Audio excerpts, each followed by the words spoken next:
Oh, shit. And we are live. Welcome to the NBA Strategy Show, Monday, January 12th. We are moving through January already. Unfortunately, not the coolest slate in the world, but we'll deal with what we can. Oh, yeah, we're cooking now. Stream's on. We're in great shape. Here's the issue we have for today. It's only 4 games. It's only 4 games. So we got a 7 o'clock start, Utah, Cleveland. We've got a 7:30 start for both Boston, Indiana, and Philly, Toronto, which we just saw. Brooklyn and Dallas is the late game for today's slate, 8:30 p.m. start. And then we actually have 2 more games. Lakers, Kings, Hornets, Clips. I don't like this. This is not what I wanted.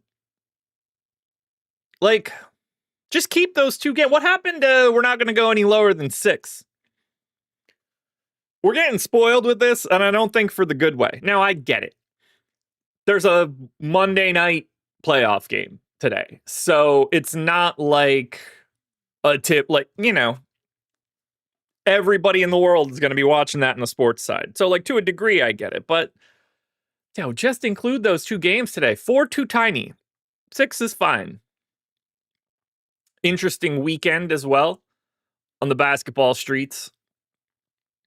It was looking like Miami was going to beat OKC yesterday. They got it, though. But we did, in fact, see the Sacramento Kings take down the Houston Rockets by 13 yesterday, which is a thing. Rockets have been dropping some games as of late. And then from Saturday, crazy early Minnesota-Cleveland game for sure. Hornets beat the Jazz by 55 on Saturday, which is bonkers. Clips took down the Pistons. It's an interesting weekend for sports. We're starting to settle these standings here a bit, which is...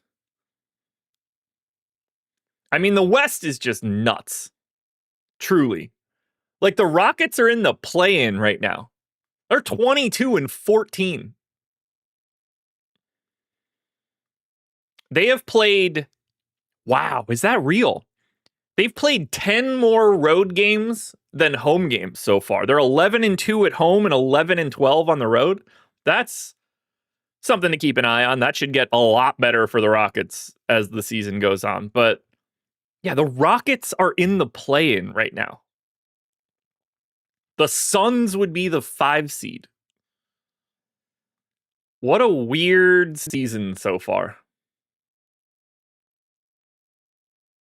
Truly. Weird season. I love this, man.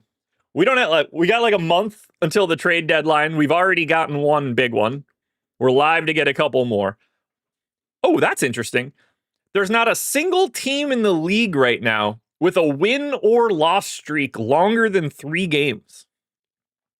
Heat, Nets, Wizards, Rockets, all have lost 3 straight. Hawks, Suns, and Thunder have won 3 straight. Everybody else is less than that. Interesting stuff today. It's crazy to see that the Thunder are 33-7, and you're just like, what's up with them? It's like nothing. They're still awesome. They just lost more recently. So we'll take a lap through this slate. There's not a ton to talk about right now, and we're obviously going to get a ton of news in that 2-hour stretch before we get started, but this is a pretty tame Monday, given this 4-gamer. That just gives us all the time in the world to break it down. So sign up at Stochastic. There is a link in the description of this video. If you want to sign up at Stochastic and get a month of our Sims for 0 cost whatsoever, it doesn't get any easier. If you click that link in the description, you'll have the opportunity to sign up through one of our partners, either a sports book or a pick'em site. If you've never signed up at that site before, follow the instructions on the screen. When you send us an email, you get a month of Sims for free. You won't pay us a dime. Completely. And you can stack these up. You could sign up at 4, 5, 6 sports books and get 4, 5, 6 months for free of the Sims, as long as you follow the instructions on that page. You're going to have to make a deposit wherever you're signing up through. They're probably going to have some sort of deposit bonus as well, but that's the extent of it. You do that and you're in. That link is in the description. I would love it if you guys click that link. You're getting all of our advanced data for whichever sport you pick, our single lineup sim, which is for most people probably the most fun thing we have. Full generation of contest sims, post-contest sims, whatever you could be looking for, whether that's basketball. We still got like a month left of football, which is here. Baseball's coming up in like 2 months and change. Get ready. Golf is basically back. MMA is basically back. You got a lot of options. We don't have a lot of options today for today's slate. 4 games, locked by 8:30. The most expensive player on today's main slate is Tyrese Maxey on DraftKings at $10K. We only have 2 guys $9K or higher. That's Donovan Mitchell and Joel Embiid. Slightly busy $8K range. As far as I'm concerned, all these dudes look the same. So, it's getting... This is not going to be an easy slate. I don't see that in any way.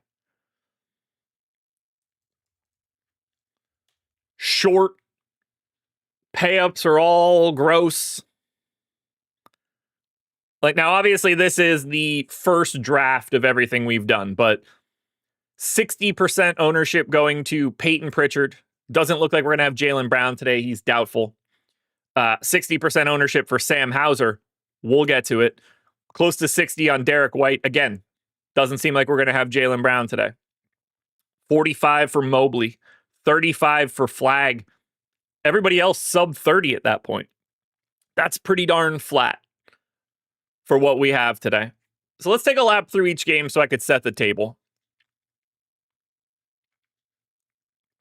Pull up the injury report here. And thank you guys for being here, as per usual. All right, just got the 9 o'clock injury report. So for Jazz Cavs, Cavs are 13.5-point favorites and 250.5 total for this one. Keep in mind, here are the other totals for the other 3 games on this slate. Fuck it. Here are the totals for every game today. Utah, Cleveland, 250. Boston, Indiana, 224. Philly, Toronto, 220. Brooklyn, Dallas, 221. Lakers, Kings, 226. Hornets, Clippers, 223. This Jazz Cavs game has a higher point total on today's slate by 26 points. That's like 40 plus real fantasy points. You get the points, you get extra assists, you get additional missed shots, additional rebounds. There is significantly more scoring in Jazz Cavs than there is anywhere else today. And lucky for us, it's the first game. Ace Bailey questionable. We've seen him get 1 game in like the last 3 weeks, barely any minutes. Nurkic probable. Otherwise, pretty typical Jazz. For the Cavs, no Dean Wade. Otherwise, pretty typical Cavs. Now, the unfun part of this game is the fact that the Cavs are favored by 14 points. But clearly, this looks like a great spot for the Cavs. Utah's defense is not good. So there is a lot to like as far as I'm concerned in this first game. If we take a look at just what it looks like in the current ownership projections. I mentioned Evan Mobley being at 45%. Shouldn't be all that surprising. 7,900 matchup against the Jazz. Clearly looks damn good. Actually, while I do this, I haven't tweaked any rates yet, but I'd love to get like a generic look of where my contenders are.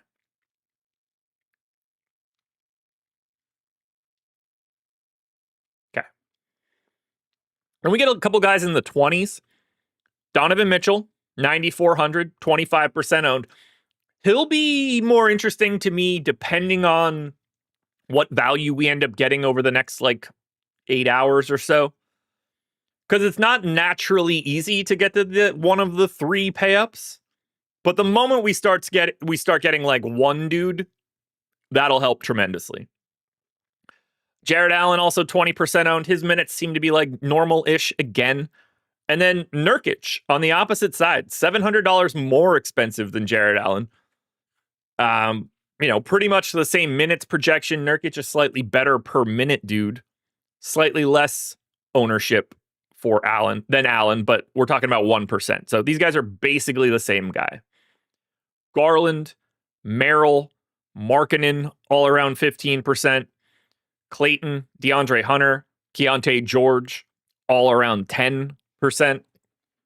The tricky part here is I think the Utah Jazz rotation is very blurry today. Obviously not for like the main guys, but after that it gets trickier, I guess. And then for Cleveland, like these guys are all sort of priced where they're supposed to be as well. Like I got a tough time wanting to roll the dice on Craig Porter or Naquan Tomlin in limited minutes, but we got to remember it's a 4-game slate. Those guys are like more on the table than they should be.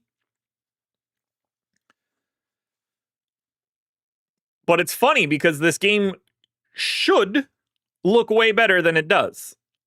For me, and I'm not confident that it does. Don't overreact to what you see on the screen so far. I have not done any major tweaks. We do see Evan Mobley get to 4th overall for me. I do have Jared Allen probably a bit higher than I expected. We also see Yusuf Nurkic right here. We see Lauri Markkanen right here. That one's probably the most interesting one for me. He's coming in at 12%. I've got him a little bit more interesting than that. Certainly a lot of downside. This game could just be over basically at tip-off. But on a day like today, where you see Markkanen at 8,500 with a 20% boom score be, like half-ish the ownership of Donovan Mitchell. Not all that dissimilar booms. I mean, I think Markkanen's probably like pretty close to properly owned, but that is a spot that I'm at least a little bit more intrigued by. Keontae's tough, but probably under-owned. Realistically, $8,300 Keontae George is probably more interesting to me than $8,500 Markkanen. But that's not like a takeaway. I mean, at this moment, a $3,500 Svi Mykhailiuk with guard forward eligibility is terrifying. Just given, like, if Ace Bailey ends up out, that really helps a lot. It's starting to get busy in Utah with some of these other guys. At some point in time, they'll probably stop playing Kevin Love for something. You never know. But my eye is probably on Keontae George more than anybody else. That dude's really good offensively. He's really bad defensively, but he's really good offensively. He took a leap this year that I didn't think he had in him. Keep your eye on Svi Mykhailiuk, a sentence most people don't say out loud. And then, realistically, Darius Garland probably getting slept on a bit here against Utah. Great matchup on the opposite side for him. You got Donovan Mitchell with his revenge narrative, I guess, today, but Garland seems a little bit underrepresented.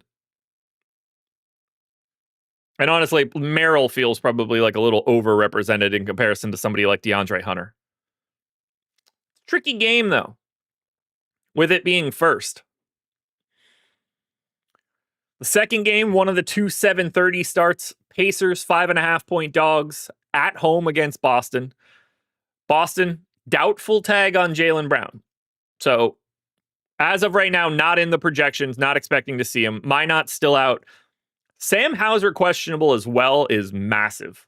Because if it's Brown and Hauser, there's going to be more value on Boston than we were ever expecting. Because they've got like 4 or 5 guys that they just don't play. And at that point, I think that ends up looking a little bit different. Yeah, do we want to talk about that, Brandon? So we didn't get to see any of Svi, Markkanen, Nurkic. Obviously, Ace Bailey missed that one as well. Svi, Nurk, Ace Bailey also missed 2 games ago. Now, whether that's a rotational thing or not, we'll see. But a lot of this can move around depending on how that Ace Bailey news and like realistically, like depending on what they want to do. Because these minutes are all over the place. You know, on the 7th when they played OKC and they had basically everybody available, we saw Collier play 18 minutes. That was a game that Bailey came back, played 10. You know, Hendricks and Williams weren't really involved. They've been much more involved in these last 2. We'll need to see the starting lineup because obviously that's subject to change. Like Keontae George, Markin, and Nurkic aren't going anywhere, but the 2 and the 3 could move. Although Sensabaugh probably staying. But like, if Svi's not starting, then anything I say about Svi is meaningless. If he is starting, then everything that I said about Svi is true. I don't have a clue what they're going to do here. Could they start Cody Williams? Maybe. He might be the worst player in the league. That's dumb. Realistically, they could start Taylor Hendricks, although I don't think they're going to. So we'll need that news for sure. On the Pacers side, we also need news. And that piece is Andrew Nembhard, who's questionable. So doubtful Jaylen Brown, questionable Sam Hauser, questionable Andrew Nembhard. A lot of news to wait on in Boston and Indy that will absolutely impact a 4-game slate. Cody is better than Dilly. Rob Dillingham? Is that who Dilly is? I'd rather have Rob Dillingham. Because I'm confident Cody Williams isn't going to be out there, but Rob Dillingham can play 8 minutes and score. Maybe. All right, next 7:30 game. Truly impossible to talk about right now. A complete and utter, this game isn't going to get a single second of talk from me. Because the Philadelphia 76ers, Codester's coming on, I'm missing out. He just had the highest negative plus minus in the history of the NBA. And it was 20 points worse than anybody else on his own team. I don't think he's coming on anything besides his own socks. Anyway, so Philly and Toronto played yesterday. Philly loses by 1 in Toronto. They are also playing in Toronto today. So neither team has an injury report. Now, Paul George didn't play yesterday. Joel Embiid didn't play yesterday. We assume that both of those guys are going to play today. I don't have a clue if that's true. For Toronto, RJ Barrett didn't play yesterday. Brandon Ingram didn't play yesterday. Ingram and Barnes didn't play 2 games ago. This is their 3rd in 4 nights. I don't know if those guys are active. We might have Q tags all over the place here. It is not even worth discussing Philly and Toronto. 2 teams that played each other yesterday, don't have injury reports, and had real dudes sitting out. Not even going to bother. It's not even worth it. I don't have a damn clue. Not a clue. Does Barrett play? Probably. Does Ingram play? Don't know. Does Barnes play? Don't know. Played 43 yesterday. Colin Murray Boyles played 42. 4 guys played 37 minutes or higher. I don't know what to do here. We need the news. We need the news. You can't even begin to look at games where both teams were playing the same team they played yesterday when they were missing dudes. And then the final game of the night, Brooklyn and Dallas. Final game of the slate, I guess. Brooklyn and Dallas. Clearly no Anthony Davis. Brandon Williams, doubtful. PJ Washington, doubtful. Miles Kelly, questionable. Musa Cisse, questionable. Brooklyn Nets don't have an injury report. So, another spot where we're waiting on information. Any promo codes? No promo codes right now. Recommendation is to sign up through one of our partners to get a free month.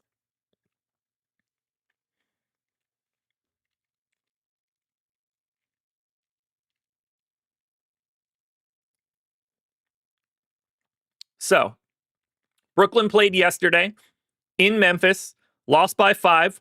Michael Porter Jr. did not play that game. Drake Powell didn't play yesterday. Zaire Williams hasn't played the last 2. We'll see. Somebody is going to be out for Brooklyn. They pretty typically have like one dude that's not active every day. Maybe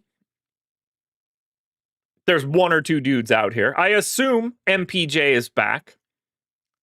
My guess is Cam Thomas doesn't play. Now, I have him in now, but he sat their most recent back-to-back on January 2nd.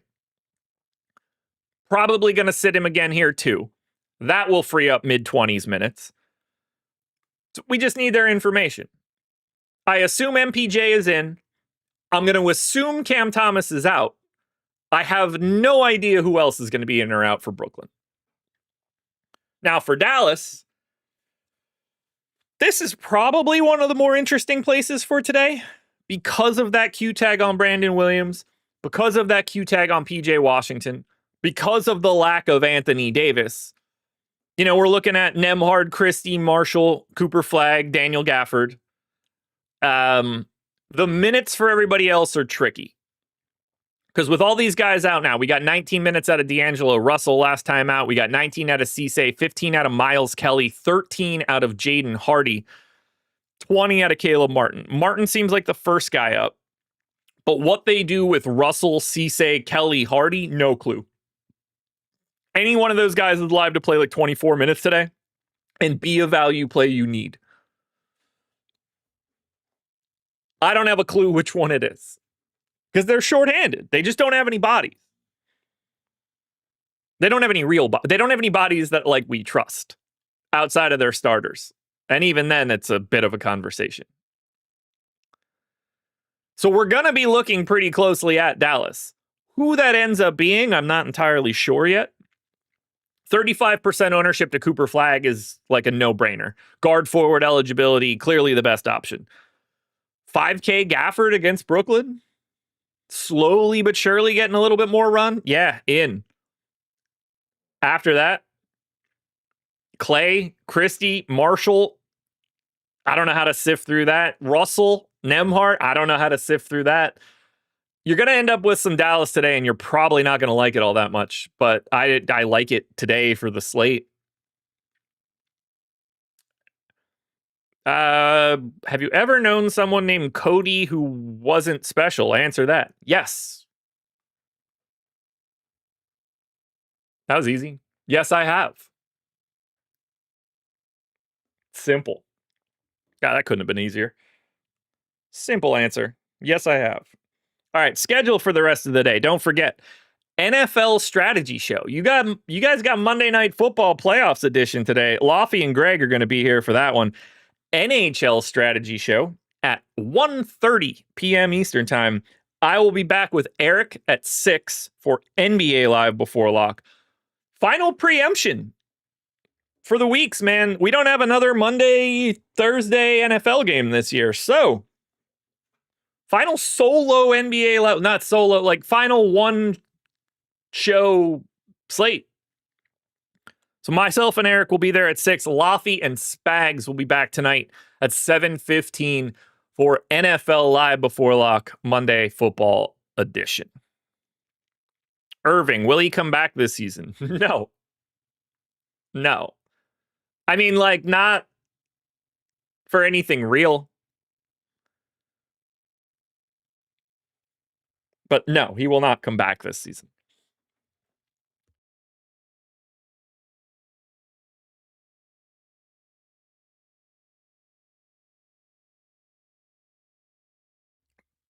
power sneezes there out of this giant beak of mine. No, there's basically a 0% chance that Kyrie comes back today or this year. Other than like they just want to like test him out, but no, they're 14 and 25. No, he won't be back. If I had a kid, would I name him Cody? I'm more likely to name him Cody than have a kid, I could tell you that much. But no, I would not. I'm not naming my child after the doofus from Step by Step. Not that it wouldn't be fun for me, but that's the type of way I would name like my animals. I mean, I named our oldest dog after Tim Riggins in Friday Night Lights. We named our puppy after Keith Scott from One Tree Hill. So I could certainly get to a name after a TV show, but won't be code. Dallas value might be all we have. I mean, if Sam Hauser's out, we're gonna have plenty of it. The Toronto game is live to predict something.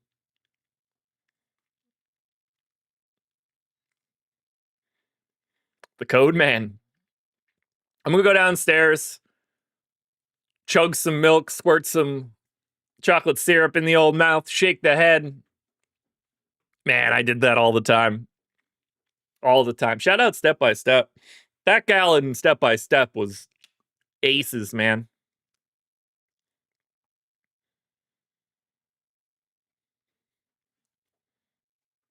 Cody's in chatter definitely not hitting the like button. Yeah, but like, you know, it's not like I think Josh is a good name either. It just happens to be what I am. You guys were dangerously close to for me introducing myself as fucking Abraham Engleman. What a different life that would be if I were Abe. I don't feel like an Abe in any way. I don't have an Abe in me. Pause. It was close. Close. Yeah. I'd be wiser. Yeah. Maybe. I don't know. If I remember correctly, it was some chatty ass nurse. So I legit, you know what's really wild? I didn't think about this till right now. I don't think I know why I'm Josh. There's no like family significance to that. It's got to be religion and my grandmother, if I had to guess, but I can't even find out anymore. That information is lost to time. Long beard and a cloak. Nah, man, I grew up to be the president. I'm gonna not sleep with my wife, but sleep in a bed with my best friend for warmth. Shout out Abe Lincoln. Am I posting my contenders on Tails later?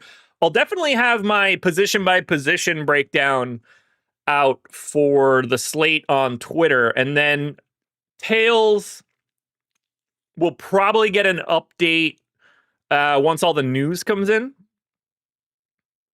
Oh, no, Steven, not the biblical version. It would have been because of Abraham Lincoln. I was born on his birthday. So while my mom was religious-ish because my grandmother was like team Catholicism, the Abraham one wouldn't have been religious-based. At least not to start. It was because of Abraham Lincoln. I share a birthday with that man. So they almost did it. But they didn't. Thank God. Ryan Cox, did I just learn that Abe Lincoln was gay? Hard for me to say. Can't say that for certain. Can say for sure that he slept regularly with not his wife and with a friend of his. But that, you know, different times. You really did sleep near people for warmth. But yeah, traditionally slept with a dude. No judgment. Great president. But yeah, that's true. Well, That's true in my mind. That's how I remember learning that information. Yeah, shout out Mary Todd Lincoln holding it down.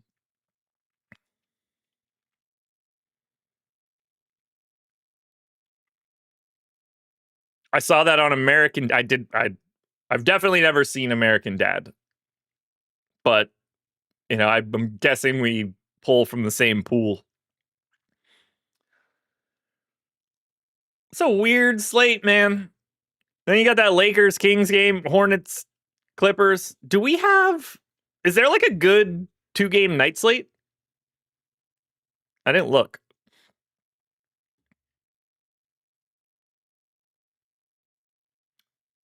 I mean, there kind of is.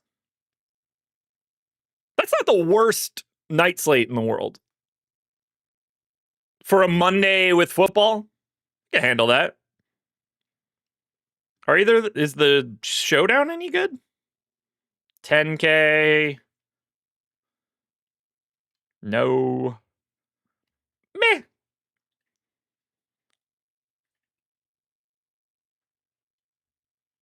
Interesting. They did an episode about Lincoln. Yeah, I've definitely never seen it. LaMelo dropping 60 in 23 minutes. Doubtful. I doubt it. I wish I had more to like touch on today, but I mean, it's a 3-game main in terms of early news with a complete just ghost of a Sixers Raptors game. I don't know how to move forward with that. You guys got anything you want me to look at? Oh, I got one thing we could look at. This will be fun. My dad was definitely not a U2 guy. That I can promise. I can guarantee that my dad was not listening to U2. Not his scene. Dad's more of a like Marshall Tucker, Allman Brothers, Little Feat, Jethro Tull dude. Definitely not a U2 guy. Can promise he never owned a U2 album. But that much I know. Let's take a look at Boston. I could show you guys what I whipped up this weekend. No more PvP stats for me, folks. No more. Don't need it. Built my own Wowie. Why are they saying Trae Young might not play the rest of the season? Because they don't want to win. Yeah. Their goal is to lose basketball games.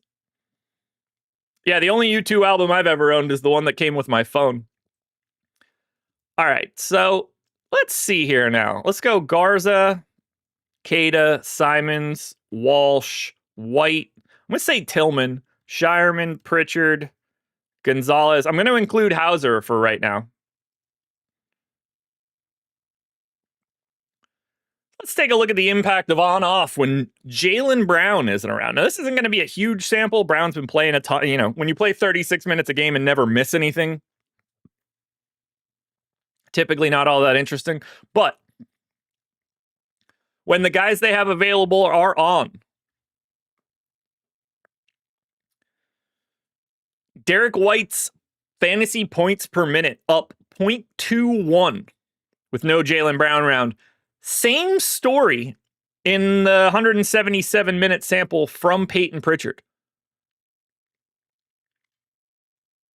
They're both up about 0.2 of a fantasy point compared to where they are for the year. No, Steven, that all came from my brain. It's just a coincidence that when AI got good, I started doing more.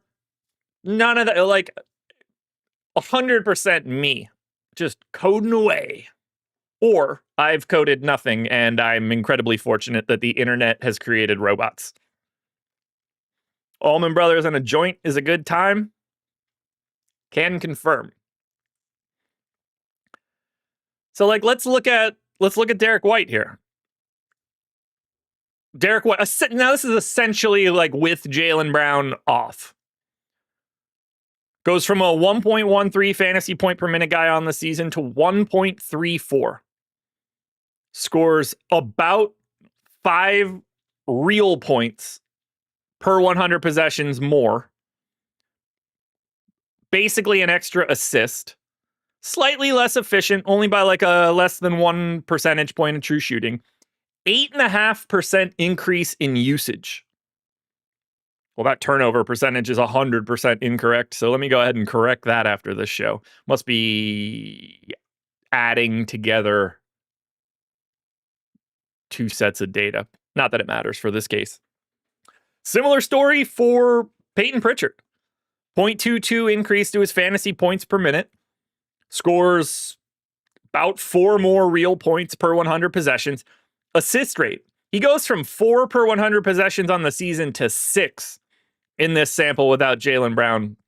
Usage rate jumps from 21% to 26%.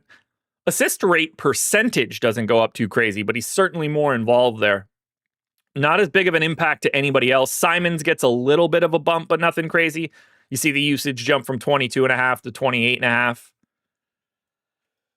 But yeah, this is where I'm at now. Built out the old Wowie. Had to do it. Still fleshing it out and everything now. But if you guys play your cards right, I'm going to try to get this on Stochastic.com for everybody. Might take a bit of time. Feels like All-Star break is probably like the most likely scenario, but I don't know that for sure. But my goal is to get this up on Stochastic for everybody. So the exact same thing as PBP stats. It's the same exact data.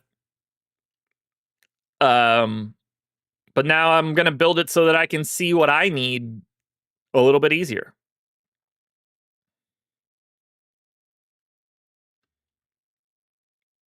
I don't think we have any other even like interesting spots to carve out because we can't do anything with Philly, Toronto, Brooklyn, Boston.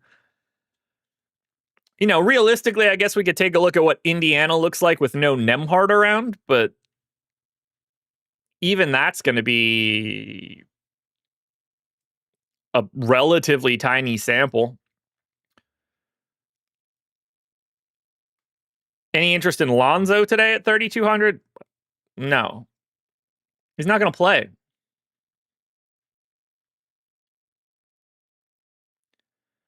Am I building anything else? I don't know. I didn't plan on building Wowie until I woke up yesterday morning, and then I did. So it usually just comes to me, and then it just exists. But I didn't go into the weekend with that plan. It just sort of showed up. Yeah. Lonzo is not going to play a single second today. So no, I don't have any interest in Lonzo. God, so many people have played for the stupid Pacers so far this year. All right, Jabari Walker, Ethan Thompson, Ben Shepherd, Micah Potter, Neesmith, Jackson, Furphy, Bradley, Huff, other Jackson. No Mathurin, McConnell, no Nembhard. Siakam. All right, that should cover me. That should give me like a, I don't know, 100, 150 minutes for the top dudes here, I'm guessing. Oh, that's one of, no, it's going to give me a massive one. Only one of those guys on. Dumb filter. How many Boston guys do we need today? Depends on if Sam Hauser plays or not.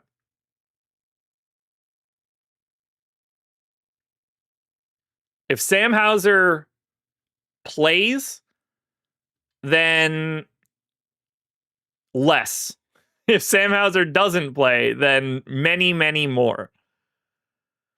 All right, let's try this again. Bang, bang, bang. Neesmith, Potter, Shepherd, Thompson, Walker, Wiseman, Siakam. I'm just including it because I need centers. Every one of their centers, as far as I'm concerned, is the same guy. We keep Nembhard off, McConnell on, Jackson, Huff. 1, 2, 3, 4, 5.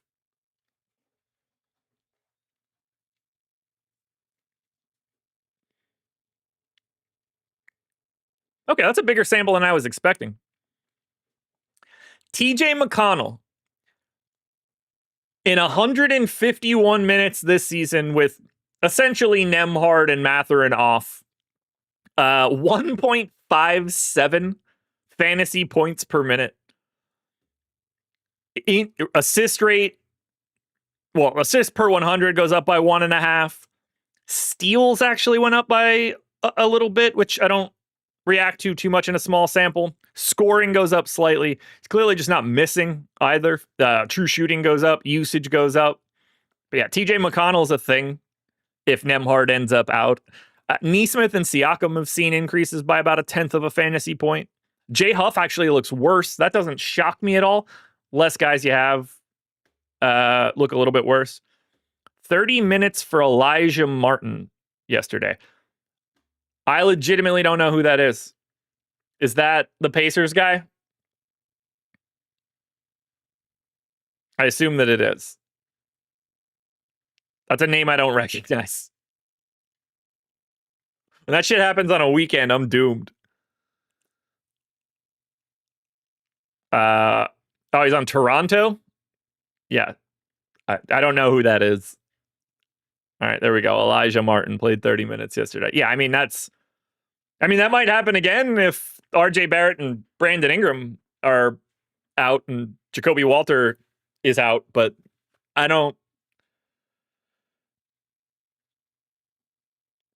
nothing matters in this game until we get the injury report. So what about Wolf for value? Guys, it is 9:40 in the morning and 4 of these teams are on a back-to-back. We're asking about Danny Wolf. I can tell very clearly it's the time to end this show. Yeah, Danny Wolf is 0.87% owned. I've definitely reached the end of the line because if we're asking questions about Danny Wolf, my work here is definitely done for 9:40 in the morning. So guys, I hit you guys up with the schedule for today. This is where we stand on the NBA side. Tough right now. Lots of news to come.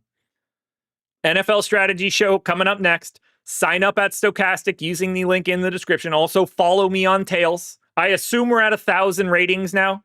We only needed a couple more. So thank you guys for coming in. Don't stop now. Keep following on Tails. Tons of stuff going up there every single day. We've got big NFL game tonight. We've got basketball for today as well. I'm out of stuff. I'll see you guys for Live Before Lock. Follow me on Twitter if you don't want to miss anything.